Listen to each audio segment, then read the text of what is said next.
Je suis archéologue à la ville de Paris. Depuis 2019, on a mis en ligne sur paris.fr une carte archéologique de Paris qui recense l'intégralité des découvertes qui ont eu lieu à Paris.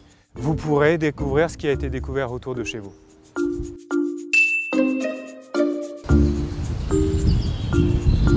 Être archéologue aujourd'hui, ça consiste à sauvegarder un maximum d'informations et de données sur des sites qui sont destinés à être détruits. C'est ce qu'on appelle l'archéologie préventive. Et les archéologues aujourd'hui interviennent, fouillent sur des terrains qui sont aménagés par soit des aménageurs publics, soit des aménageurs privés. Moi, ce que j'apprécie surtout dans ce métier, c'est la diversité des tâches, des actions, des missions. D'avoir à la fois des activités de terrain, une activité intellectuelle quand on exploite les informations qu'on a pu extraire des chantiers.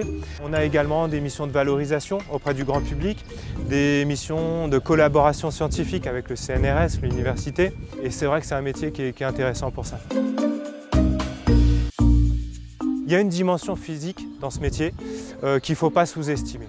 Il faut apprécier ça, il faut apprécier être dehors, quel que soit le temps, et travailler avec son corps. Voilà, ça on n'est pas dans une dimension purement intellectuelle du métier. Il y a énormément de préjugés, d'a priori, d'images d'Épinal sur le métier d'archéologue. Il y a les pyramides d'Égypte. Alors tout le monde s'imagine que les archéologues fouillent au moins une fois en Égypte.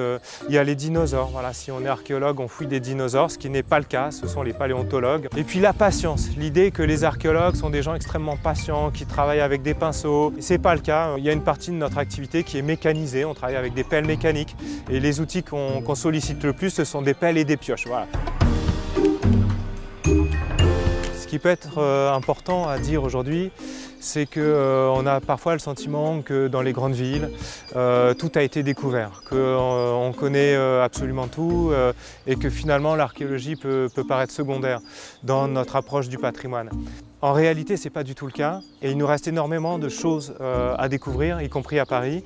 Et les fouilles archéologiques continuent encore aujourd'hui de faire avancer et de bouleverser l'image qu'on avait des villes, des origines de nos villes et de Paris en l'occurrence.